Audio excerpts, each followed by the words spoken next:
توحید تو یہ ہے کہ خدا حشر میں کہہ دے یہ بندہ دو عالم سے خفا میرے لیے ہے۔ کیا ہے اگر ہو ساری خدائی بھی مخالف، کافی ہے اگر ایک خدا میرے لیے ہے۔ میرے واجب الاحترام علماء کرام، عزیز ساتھیوں، مفتی صاحب کا نہایت مشکور ہوں اور ان کا اصرار تھا کہ میں کچھ نہ کچھ عرض ضرور کروں۔ طبیعت بھی نزلہ و زکام، آج کل کا موسم ہے، اللہ سب کو شفاء کاملہ عطا فرمائے، مجھ فقیر سمیت۔ کہ دنیا کے اندر ہم نے اگر کامیابی کو پانا ہے تو ہم نے نظر اللہ پہ رکھنی ہے، یقین کامل اللہ پر ہونا چاہیے۔ اپنے راستے کو پھرکنے کے لیے شریعت کے اصول اور ضوابط جو ہے وہ قرآن و سنت کے خلاف نہ ہو، کیونکہ شریعت کے جتنے بھی حدود ہیں وہ قرآن و سنت سے ثابت ہیں۔ تو اللہ کی مدد ہمارے شامل حال ہے، اور اپنے عمل پر ناز نہ ہو، اپنے آپ کو حقیر سمجھو، گناہگار سمجھو، اور دوسروں کو اور اپنے لیے نیکی کی دعوت دیتے رہو۔ کیونکہ آج ہمارے اندر جو تباہی پیدا ہوتی کیا کہ ہم کہتے ہیں کہ جی ہم ہی نیک ہے، دوسروں کی نیکی ٹھیک نہیں ہے، اگلے کو گناہگار سمجھتے ہیں، اپنے آپ کو نیکوکار سمجھتے ہیں۔ یہ غلط چیز ہے۔ ہمیں علم سیکھنے کا فرمایا اور اس کو سکھاؤ۔ جو چیز سب سے پہلے اپنے اندر نہیں تو پھر اس میں دعوت ہے، تو دوسرے کی نیکی جس طرح ہمیں معلوم نہیں ہے۔ ابھی مفتی صاحب فرماتے کہ ایمان کا تعلق دل سے، اقرار باللسان و تصدیق بالقلب ہے، تو جب تعلق دل سے ہے تو پھر اللہ اور بندے کا معاملہ ہے، اور زبان سے جو اقرار کر رہا ہے یہ بندے کے ساتھ معاملہ ہے۔ تو کس کا عمل قبول ہے یہ اللہ کو پتہ ہے، تو ہمیں بھی پتہ نہیں کہ ہمارا عمل قبول ہے کہ نہیں، یہ تو امید ہے، یقین ہے، امید ہے کہ ہمارا عمل قبول ہوگا۔ تو جس چیز میں ہم خود نہ ہو تو دوسرے کو کیسے کہہ سکتے؟ تو اس لیے امید رکھو سب پر کہ جو بھی نیک کام کر رہا ہے اس کا عمل انشاءاللہ قبول ہوگا۔ تو ہمارے پاس جتنے بھی دین کے ذرائع اس وقت موجود ہیں، ہمیں ایک دوسرے کو تسلیم کرنا چاہیے، باقی کمزوریاں اپنی جگہ اور خیر اپنی جگہ، چاہے وہ مدارس کی شکل میں دین کا کام ہو رہا ہے، چاہے وہ خانقاہوں کی شکل میں ہو رہا ہے، چاہے وہ سیاست کی شکل میں ہو رہا ہے، چاہے وہ ناموس صحابہ کی شکل میں ہو رہا ہے، چاہے وہ جہاد کی شکل میں ہو رہا ہے، کسی بھی ذریعے کو، چاہے وہ قرات ہے، جو بھی یہ تمام ذرائع ہیں، چاہے وہ علاج اور معالجہ و عملیات ہو، مقصد کیا ہے؟ لوگوں کو اللہ کی طرف لانا۔ اس کے مختلف راستے ہیں، اور جو جس راستے میں ماہر ہے وہ اس راستے سے لوگوں کو لا رہا ہے۔ کیونکہ علماء صلحاء یہ دین کو صحیح سمجھتے ہیں، اس کا یہ مطلب نہیں کہ یہ معصوم ہے، ان پر نفس اور شیطان کا حملہ کبھی ہو نہیں سکتا۔ یہ بات اعتقادیات میں آپ کی چلی جاتی ہے۔ اس چیز کو خاص طور پہ ہم لوگ سمجھنا چاہیے کہ اپنا مزاج، کیونکہ ہم نے ہاں ولایت کا معیار یہ رکھا ہے کہ ولی اس کو کہتے ہیں جس کے پیچھے کوئی بات نہ کرے، کیا؟ اور ولی اس کو کہتے ہیں جس سے کبھی کوئی خطا ہی نہ ہو۔ یہ دونوں باتیں اگر شریعت کے پیمانے میں ڈال دیے جائے تو پھر چھنی میں کوئی بھی نہیں بچے گا، یعنی ایمانیات سے خارج ہو جاؤ گے سارے۔ کیونکہ یہ مقام نبوت کا ہے. کس کا ہے؟ اور پھر باتیں نہ کرنا تو لوگ تو اللہ کے پیچھے بھی کرتے، نبی کے پیچھے بھی کرتے، تو پھر کون سا مرتبہ اور مقام دے رہے ہو؟ تو عقیدت میں سب کے دماغ میں یہی چل رہا ہے، لیکن تحقیقاً یہ بات غلط ہے. اس لیے کہ صوفیاء پر معصومیت کا عقیدہ جن لوگوں نے رکھا، ابن تیمیہ نے اسی بات پہ رد مارا. تو اعتقاد کہ کتنی عقیدت آپ کو رکھنی چاہیے ولی پر، نبی پر، صحابی پر، عالم پر، اس کے حدود بھی آپ کو معلوم ہونے چاہیے.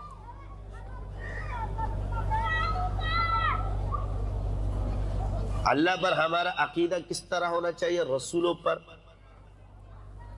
اصحاب رسول پر، ائمہ مجتہدین پر.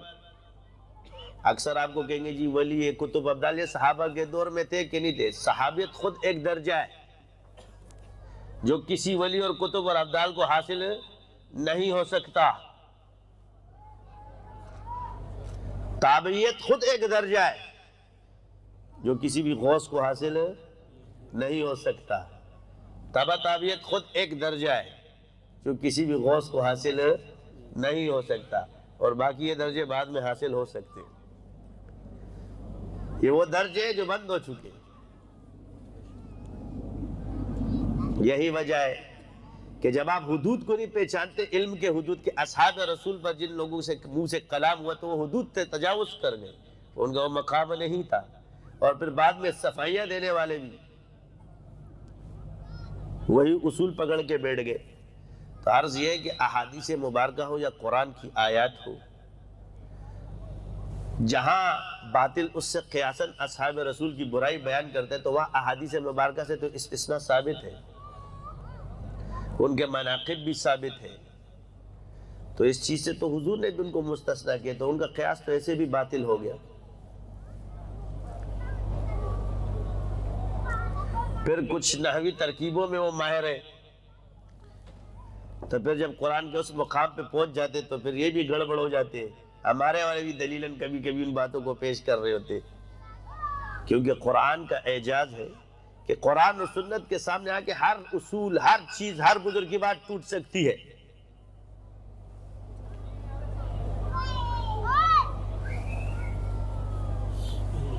کیونکہ صحابہ ہمارے لیے معیار ہے،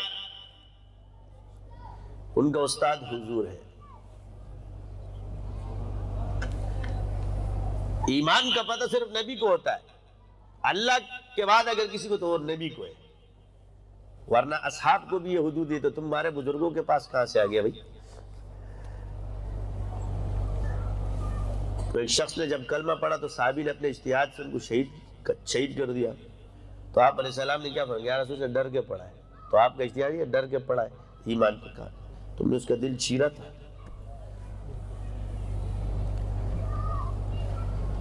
تم ایمان کے فیصلے کر رہے ہوتے کہ نہیں کر رہے تھے؟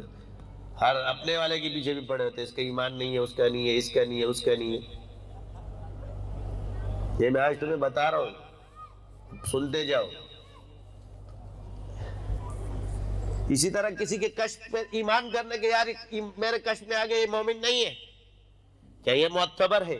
یا میرے خیال میں یہ مومن نہیں ہے، کیا یہ معتبر ہے؟ تو انبیاء کے بعد معرفت اللہ نے اصحاب رسول کو دی ہے، اس کے بعد تابعین کو ہے، تبع تابعین کو.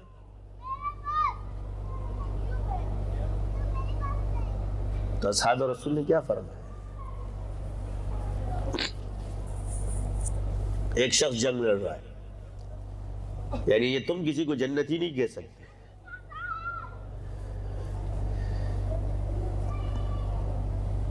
ایک جنگ لڑ رہا ہے، صحابہ کہتے کہ یہ جنتی ہے.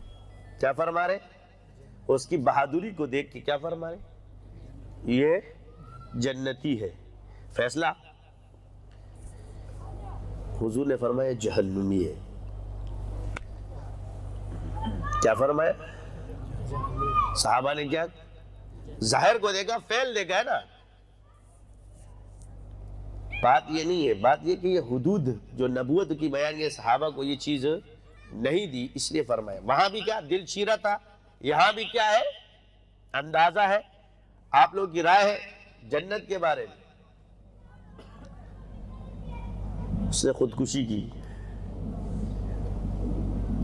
پھر ایک پڑاؤ میں آپ علیہ السلام لشکر لے کر گئے، ایک شخص باہر نکلتا ہے، اس پڑاؤ کو خدمت کرتا ہے جو جہاد کے لیے جا رہا ہوتا ہے۔ صبح ان کا انتقال ہو جاتا ہے، حضور پوچھتے کسی نے اس کو نماز پڑھتے ہوئے دیکھا، ایک فعل کا پوچھا، سب نے کہا نہیں۔ تو آپ علیہ السلام اس کو دفن کرتے فرماتے تیرے ساتھی تیرے بارے میں گمان کرتے ہیں کہ تو جہنمی ہے، میں محمد گواہی دیتا ہوں تو جنتی ہے۔ یعنی گمان بھی ایمان میں، کشف بھی انجام میں، یعنی کہ مکاشفات علمی نہیں ہے، بات ہے انجامی، کسی کے انجام کی۔ آپ کو اپنے انجام کی خبر نہیں، دوسرے کا انجام کیا جانو گے؟ کوئی بزرگ کوئی عالم اپنا انجام جانتا ہے؟ اور باقی پھر یہ کشف اور مراقبات میں جو آپ لوگ اعتراضات کر رہے ہوتے ہو، پھر یہ جو گزرے ہوئے بزرگوں کے خوابوں کی ایمانیات کی دلیل میں کیوں لیتے ہو؟ ان کے جنتی ہونے کی دلیلوں میں کیوں لے رہے ہو؟ اس کی تعبیروں سے کیوں لے رہے ہو؟ پہلے اپنی راہ کو پہچانو، حدود پہچانو۔ اب آپ ایک لحاظ سے گیا، تبلیغ ثابت ہے، مدد تعلیم ثابت ہے، جہاد ثابت ہے، سیاست ثابت ہے، صحابہ کے ناموس ہر چیز ثابت ہے۔ اب جب تم ایک دوسرے سے لڑ رہے ہو تو اصولاً تو یہ انکار ہو رہا ہے۔ اب تمہارا عمل ضائع کر رہا ہے کہ نہیں کر رہا؟ یاد رکھیں کہ ایک آدمی اگر ایک فعل پہ چل رہا ہے تو یہ نہیں کہ پوری دنیا کا ٹھیکیدار بن جائے۔ اسلام میں سارے طریقے ہیں، پورا کا پورا اسلام ہمارا نہیں ہو جائے گا، اس میں تمہارا ایک تنظیم کا نہیں ہو جائے گا، ایک جماعت کا نہیں ہو جائے گا۔ اس لیے فروعی مسائل میں جب تک مسئلہ ہوگا یہ بندہ اسلام سے خارج نہیں، کیونکہ تمام مذاہب جتنے بھی مسالک ہیں وہ اسلام میں ہے، حنفی ہے، مالکی ہے، شافعی ہے۔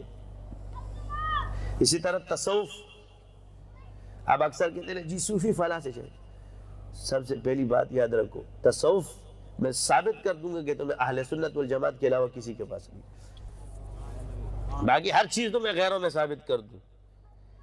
علامہ غیر میں، مجتہد غیر میں، کوئی سلسلہ غیر میں ہے؟ نقش بندیہ ہے، معتزلیوں میں، خارجیوں میں، رافضیوں میں،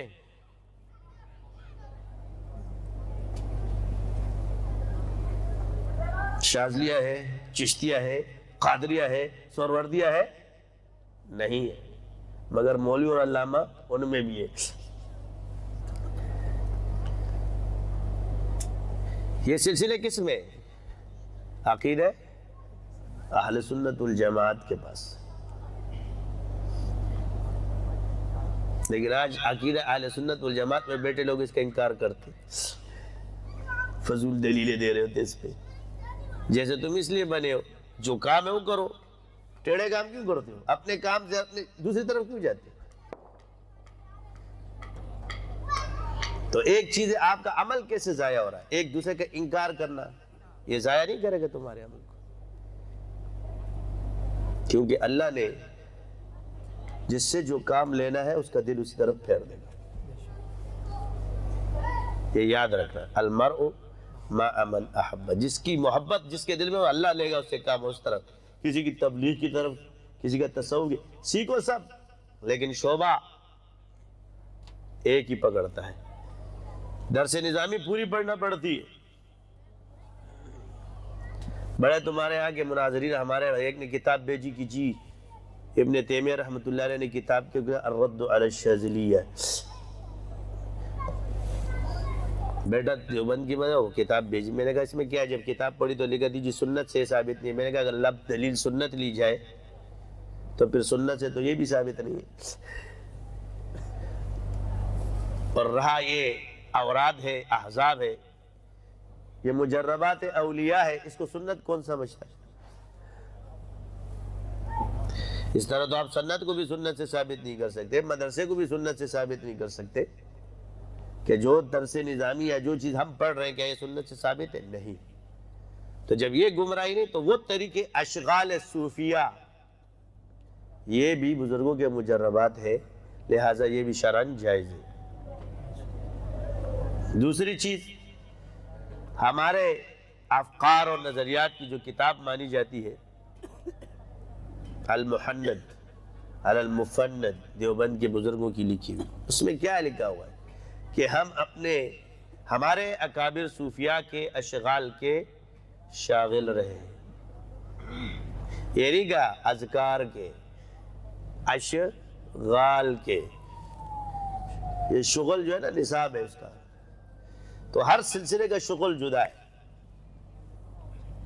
جس طرح محدثین کے اصول جدا، فقہا کے اصول جدا، مفسرین کے اصول جدا، قراء کے اصول جدا، اسی طرح صوفیاء کے وہاں نصاب جدا، یہاں بھی نصاب جدا۔ جب وہ معتبر ہے تو یہ معتبر کیوں نہیں؟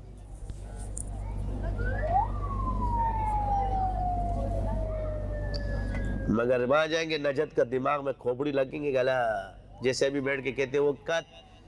اب علماء نجد وہاں پہ کیا تقریر کر رہے، تبلیغیوں کو مانگے منسوس نہیں، تو ان سے پوچھو تمہارا دکتور منسوس ہے؟ تم جو نصاب پڑھا رہے ہو منسوس ہے؟ آج تک صدیوں سے علماء نے جو منسوس تھا، امام بخاری رحمۃ اللہ نے جتنے احادیث مبارکہ کے لیے 2 رکعت نفل پڑھی، غسل کیا، یہ منسوس ہے؟ کسی چیز پر اس لیے رد کرنا کہ یہ منسوس نہیں ہے، تو منسوس تو تم بھی نہیں ہو، اس میں تو آپ بھی آتے ہو۔ اگر آپ اس اصول سے مستثنا ہو تو بولو، یہ کیسے ہو سکتا ہے کہ ایک قانون آپ بنا اور اپنے آپ کو مستثنا رکھو؟ جس نے رکھا ہے سب سے پہلے وہی آئے گا اس میں۔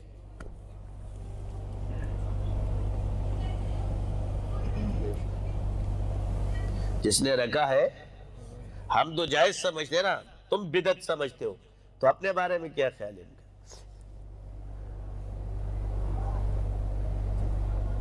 کیونکہ وہ تو مولوی کہیں گے جی وہ گناہ والے کانسیپٹ کیوں نہیں، تو اس کا جواب یہ کہ وہ کہیں گے وہ تو گناہ ہے، مگر تم لوگ جو بدعت ہے نا وہ نیکی سمجھ کے کی جاتی ہے۔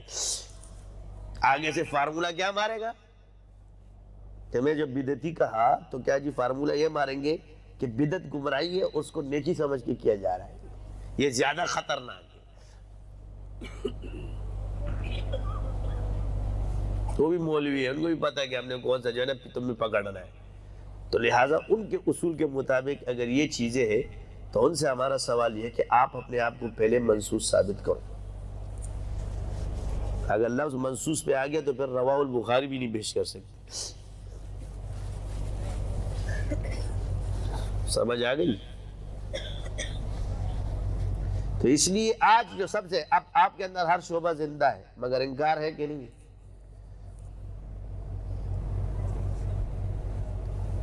اب ہم دین بیان کریں گے، دین کی بات ہے۔ ابھی آج تمہارے یہاں نعتیں پڑھ رہے تھے، ایک تو یہ جو بچے ہوتے ہیں نا جس کو نعتیں صحیح آواز سے نہیں آئے، اسٹیج پہ مت آیا کرو،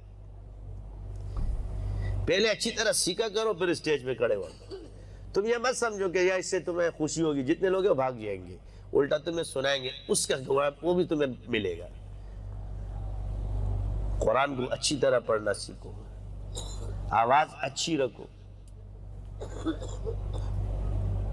نعت خوانی کا شوق ہے تو کسی صحیح نعت خوان کے ساتھ جا کے سیکھ کر آؤ، ایسا نہیں کہ شعر کا بھی بیڑا غرق کر دو اور اپنا بھی اگلے کا بھی دماغ خراب کر دو۔ بے ذوق آدمی نہ بنو۔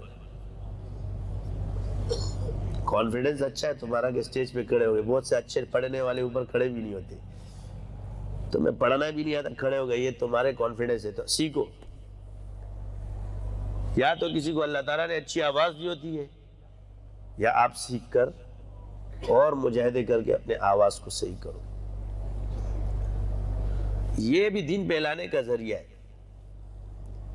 نعت خوانی، اب مفتی صاحب کے اشعار ہوتے ہیں ماشاءاللہ سے اچھے، آسان فہم ہے، مدلل ہوتے ہیں، تسلسل اس میں برقرار ہوتا ہے، اپنی بات کو آسانی سے پہنچایا جاتا ہے۔ یہ لہجہ ان کو اللہ نے دیا ہے، یہ وہبی ہوتا ہے، کہ ہر کسی کو یہ طرز نہیں دیا جاتا، اللہ کسی کو دے دے، اس کے اشعار میں روانی ہے، ہر چیز ہے، وہ جا کے دل کو بھی لگتا ہے۔ اور آشار کے ذریعے دلیلیں دی گئی ہے، اور یہ ثابت ہے کہ حضور نے خود فرمایا گستاخ رسولوں کو جواب دینے کے لیے آشار پڑھنے کا یہ کوئی معمولی کام نہیں ہے۔ حضور نے فرمایا کہ حسان جواب دو، کس کی شکل میں؟ آشار کی شکل میں۔ آپ کہتے ہیں شعر گوئی ہے، ادھر آشار حضور خود فرما رہے۔ باطل کو جواب دینے کے لیے کیا وہ وہاں سے شعر پڑھتے تھے، حسان بن ثابت رضی اللہ عنہ یہاں سے پڑھتے تھے، اور حکم کس نے کیا؟ حضور نے دیا۔ اسی طرح مقابلے کے ذریعے اسلام کا پھیلانا ثابت ہے کہ حضور نے رکانہ کے ساتھ اس کو پہلوانی کی ان کے ساتھ اور اس کو گرایا، یہ بھی ذریعہ ہو سکتا ہے، آشار بھی ذریعہ ہے، صرف ایک ذریعہ، دعوت بھی ذریعہ ہے، ذکر بھی ذریعہ ہے، صفہ بھی ذریعہ ہے۔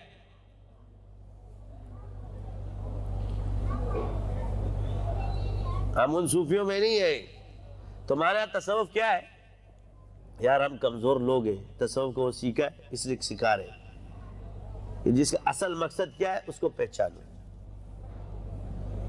اس کے اندر ایک نظام چھپا ہوا ہے۔ یہ باطل تم تقریریں سیکھ لو گے اور تم پہ جادو کے توڑ تمہارے پاس نہیں ہوگا، آگے سے ایک تم پہ توجہ مارے گا، لیٹ جاؤ گے۔ جیسے آج کل تمہارے مناظرین آج بیٹھے ہوئے جاہل کو ہرا نہیں سکتے۔ وجہ کیا ہے؟ اس کی وجہ کہ اس کے پیچھے شیاطین ہے۔ تقابل میں آپ کے ایک ایسی قوت ہے جو آپ کو نظر نہیں آتی۔ وہ دو چیزیں کرتے ہیں آپ کے اندر، اول آپ کو مغلوب کرنے کے لیے آپ پہ جادو کریں گے، پھینک دیں گے، دوسرا آپ کے اندر اختلاف پیدا کریں گے، نفرت پیدا کریں گے، توڑ۔ یہ سحر کے ذریعے آسان ہے، جیسے آج آپ لڑ رہے جادو کی وجہ، ایک گھر میں اگر پھینک دیا جائے تباہی پیدا ہو جاتی ہے، میاں بیوی میں لڑائی پیدا ہو جائے، پورے خاندانوں میں لڑائی پیدا ہو جائے، اس کے شوبدک سے لوگوں کا ایمان تباہ ہو جاتا ہے، یہ ثابت ہے۔ تم تقریروں سے جادو کاٹنا چاہتے ہو۔ ایک مولوی صاحب نے مجھے کہا آپ کیسے کہتے ہو جی چلے سے جادو کٹتا ہے اور دعوت سے؟ میں نے کہا آپ مجھے بتاؤ جب بنی اسرائیل گمراہ ہوئی تو ہارون علیہ السلام تھے کہ نہیں تھے؟ دعوت دے رہے تھے کہ نہیں دے رہے تھے؟ کوئی آیا اس وقت؟ میں نے کہا جیسے ہی موسیٰ علیہ السلام آ گئے جادو ٹوٹ گیا۔ کیوں؟ وہ چلہ کاٹ کے آ رہے تھے۔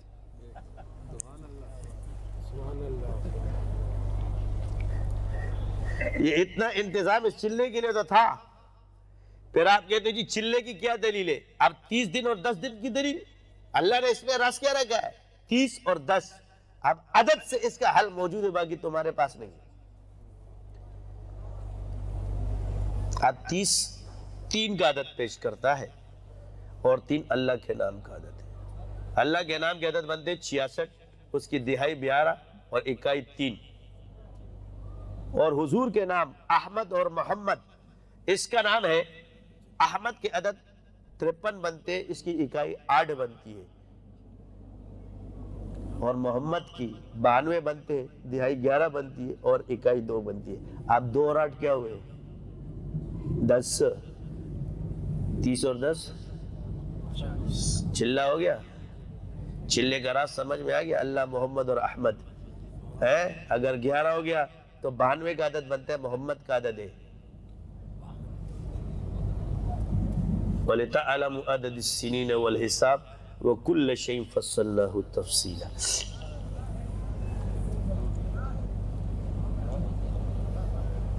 ہر علم کو سیکھو، یہ اسرار تمہیں تب پتہ چلے گی، پھر تمہیں پتہ چلے گا کہ باطل نے کیا لیا ہے۔ حضور نے فرمایا حکمت مسلمانوں کی گمشدہ میراث ہے۔ کیا ہے؟ میراث کس کی ہے؟ جہاں سے چاہو لے، کیونکہ حکمت کا تعلق نظام سے ہے، اور نظام میں جو چیز جس کے پاس ہوگی وہ غالب ہوگا۔ ذکر ثواب کے لیے بھی ہے، ذکر علاج کے لیے بھی ہے، ذکر نصاب کے لیے بھی ہے، اور ذکر نظام کے لیے بھی ہے، اور ذکر جہاد کے لیے بھی ہے۔ نہیں ہے یا حی یا قیوم برحمتک استغیث، حضور صلی اللہ علیہ وسلم اس وقت تک نہیں اٹھے جب تک جبرائیل اوپر سے نیچے نہ آئے، اس ذکر کے ذریعے یا حی یا قیوم برحمتک استغیث۔ ذکر سے نظام چلایا جاتا ہے کہ نہیں چلایا جاتا؟ آصف بن برقیہ نے کہا یا ذل جلال والاکرام، تخت اٹھا ادھر۔ تمہارا مولوی کہتا ہے کہ اذا زلزلت الارض زلزالہ سے کہاں سے ثابت ہو گیا کہ جی ہانڈی اٹھ کے آئے گی؟ میں نے کہا ایک نام سے تخت آتا ہے، تو ہانڈی کو روتا ہے، اس کو جادو بولتا ہے، پھر اپنے آپ کو مسلمان بھی بولتا ہے۔ اور تم جو یہ نعرے لگانے والے ہو، تمہارے مولویوں سے پوچھو نا، جو تحریف کے قائل ہو وہ کافر ہے، تو جو قرآن کے تقدس کو پامال کرتے ہو کیوں مسلمان ہے؟ کیونکہ وہ تمہارے طبقے میں سے، اس لیے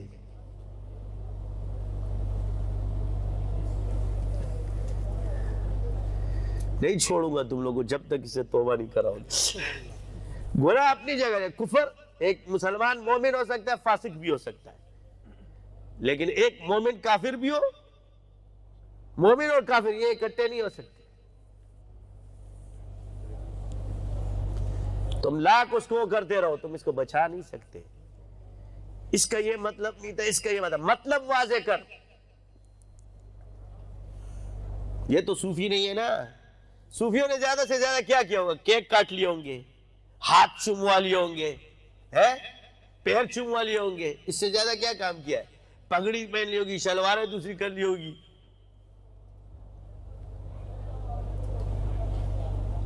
اس سے زیادہ کام ہے؟ ہیپی برتھ ڈے یا رسول اللہ۔ اگر جاہل صوفی بھی کرے گا زیادہ سے زیادہ یہ کر لے گا، مگر جا کے الزام کس پہ لگا رہا ہے؟ اب سنو، علمی باتیں کہ صوفیہ نے بچایا ہے ہم سب کو۔ ہمارے ہاں تلازم نہیں ہے، جدا مت کرو۔ یہ جو تمہارے استاد کہتے جا صوفی آ جائے حاجی سے ہاتھ دھوؤ۔ اچھا جی حدیث صحیح کب ہوتی ہے؟ جی وہ متقی پرہیزگار ہونا چاہیے۔ اب جب متقی پرہیزگار کی ساری نشانیاں ہوتی ہیں تو پھر کیا کہتے ہیں؟ جی یہ صوفی ہے۔ تمہارا حال کیا ہے؟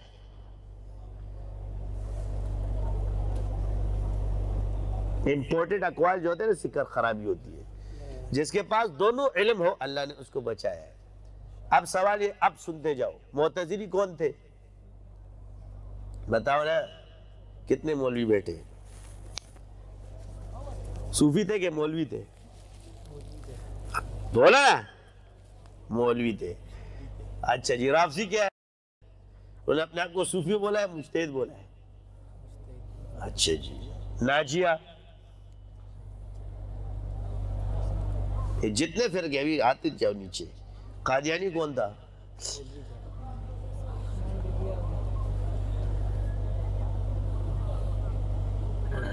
اب آ جاؤ، صوفیہ نے بگاڑا گھر کیا ہے۔ ابھی تو آج کو چل رہا ہے سر کہ صوفیہ نے کھڑا کیا، کیا کھڑا کیا؟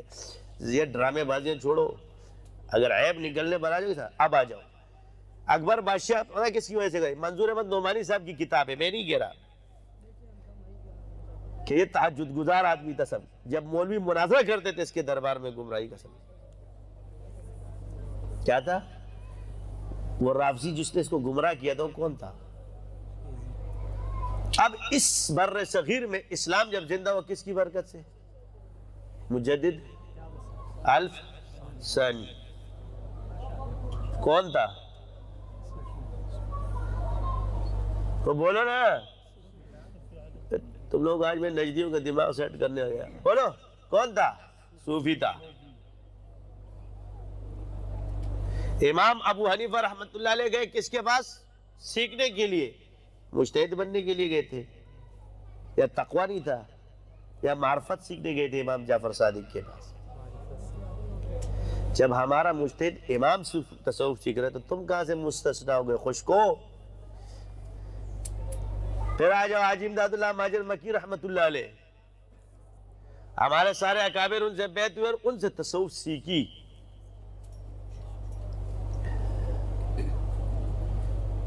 تو جو علم ہم بیان کرتے ہیں، تو حضرت تھانوی سے کسی نے پوچھا آپ نے کون سی کتابیں پڑھی ہیں؟ کتب بینی کی ہے یا؟ فرمایا میں نے بھی وہی کتابیں پڑھی، مگر تم نے کتب بینی زیادہ کی اور میں نے خطب بینی زیادہ کی۔ سمجھ آ گئی؟ یعنی اپنے علم کی نسبت کس طرف کی؟ آپ سے سوال ہے تصوف والے معاملے پہ یا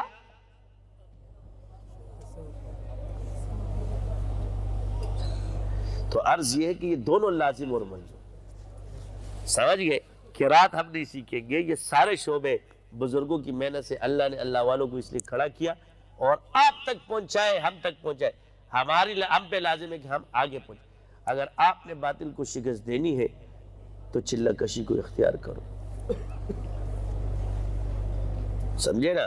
پھر میدان میں کودو. اگر شیطانوں کو مارنا ہے نا اور ہرانا ہے تو پہلے چلے کرو، میرے ساتھ آگے کرنا، ادھر ادھر والوں کے ساتھ نہیں کرنا، پاگل ہو جاؤ گے. سمجھے؟ ان کو نہیں آتے، چاہے تمہارا حضرت کیوں نہ ہو. ان بزرگ ہو تمہیں صاحب ڈرامے بازی کریں گے، پھر مینٹل ہو جائے، پھر نہ ادھر کے رہو گے اور نہ ادھر کے رہو گے. کیا ہوگے؟ جس نے خود نہیں کیا تیرے پہ تجربے کرے گا. سمجھ آئی کہ نہیں آئی؟ اب ہمارے یہاں کو دو چیزیں یاد رکھنا. ایک آدمی اگر بدگمان ہو جائے اپنے شیخ سے، یہ بھی مینٹل ہوگا. یہ یاد رکھنا کیا ہوگا؟ یہ اس علم میں بدگمانی نہیں چلتی. یہاں سے شیطان اس میں راستہ مارے گا اور ادھر ادھر کر دے گا، پھر چیل اڑی ہوگا، اڑی اڑی اڑی چیل اڑی. تیرا دل وہ ایک اڑ گیا. میں نے کہا کیوں اڑا؟ میں نے کہا یہ پاگل. کہہ رہا یار میں نے خواب دیکھا تھا اڑتے ہوئے، ابن تیمیہ کو پڑھا تو جو اڑتے ہوئے. میں نے کہا دیکھو بدگمان ہو گیا، اڑ گیا. وہ گلیوں میں اڑنا نہیں ہے. جب آپ کسی سے بیعت ہو یا کسی شاگرد بنو تو اس کے پکے بنو. اگر آپ کسی مخالف کے بھی شاگرد ہو اور اس کے بھی شاگرد، تو آپ پہ دونوں کا احترام لازم ہے. آپ بیچ میں مت آؤ، آپ سب کا احترام کرو، کیونکہ آپ نے پھر برابری دینی ہے. کیا دینی ہے؟ اور غلط بات مت لو. بس اگر ایک بزرگ سے غلطی ہو گئی، سہوا ہو گیا کچھ، اس سے اس کی ولایت پہ فرق نہیں پڑے گا. اگر ہم کہیں گے یار یہ مسئلہ کمزور ہے، وہ ولی ہی رہے گا، کیونکہ تم اس کو بچانے کے لیے جو معصومیت کا عقیدہ لے کر آئے ہو، ان سے غلطی نہیں ہوتی ہے، تو اسی میں لگے لگے لگے لگے لگے تمہاری زندگی گزر جاتی ہے. تمہیں خود سمجھ نہیں آتا تو بچاؤ گے کیا؟ اصل چیز پر آؤ. جو بات قرآن و سنت کے مطابق ہے اس کو لے لو، جو اصول جو چیز جو نہ ہو اس کو چھوڑ دو. اب نس کے لیے شرائط ہے، علماء کو پتہ ہے، اشارت النس، دلالت النس، اقتضاء النس ہے نا، اس سے ثابت کرو. تو عرض یہ ہے کہ الحمدللہ ہم جب یہاں آئے تھے آج، تو آپ لوگ کافی مفتی صاحب کے لیے ان کو بولو آؤ کہ نعتیں پڑھیں، کتنے کا ہمارا انتظار کرتے، اور ہم بھی ان کو سنے. تو ٹائم کافی ہو گیا ہے. کیا ٹائم ہو رہا ہے؟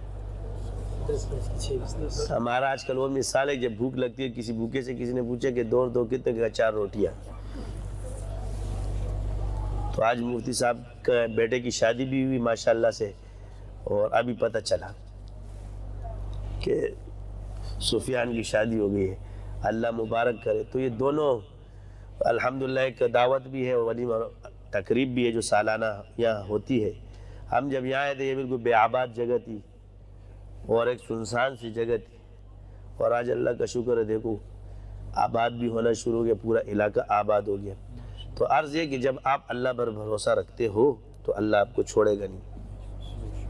اپنے عمل کو مت دیکھنا، جب اللہ پہ بھروسہ، اپنے فضل، اس کے فضل کو، اس کی قدرت کو دیکھنا. اپنے عمل پہ دیکھ لینا تو فعل ہے، ادھر بھی فعل ہے ادھر بھی فعل ہے. کیا؟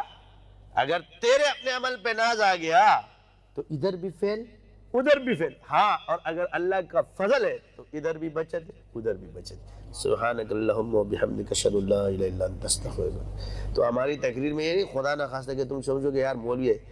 مسئلہ کیا ہے کہ ہر آدمی کے اپنے ایک حدود ہے، اور اس حدود کو کر کے جو کام ہو رہا ہے اس میں باقی ایک دوسرے پہ اعتراضات نہیں. کیونکہ اگر آج مدارس نہ ہوتے تو ہم ہوتے. یا رد مدارس نہیں ہے، سمجھ گئے نا؟ ایک چیز لازم ہے اور ایک سنت ہے، اس میں فرق ہے. سمجھ آ گئی؟ سبحانک اللہم. تو کہتے جی صحابہ نے یہ عمل کیا تھا. ایک چشتی صاحب بیٹھے ہوئے تھے، چشتی کیا تھے؟ تو چشتی پوچھتا ہے کیا صحابہ نے مجاہدے اور اسباق کیے تھے؟ تو میں نے سے کہا تو صحابی ہے یا چشتی ہے؟ تو صحابی ہے یا چشتی ہے؟ صحابیت کا تو دعویٰ کرتا نہیں، تو چشتی ہے تو خواجہ معین الدین چشتی سے چلے آ رہے ہو، سارے چشتیوں نے کیے، آرام سے بیٹھ، تم سمجھے نا؟ صحابہ سے ثابت ہے کہ نہیں؟ ہر چیز ثابت ہے، ثابت یہ ذکر ثابت نہیں، مجالس سے ذکر حضور سے لگاتے تھے۔ اب رہیے کہ صحابہ کیوں نہیں؟ صحابہ تو خود صاحب نسبت تھے سارے، وہ تو سب حضور کے شاگرد تھے، وہ تو خود صاحب، وہ تو بابرکت کے لیے کھڑے تھے۔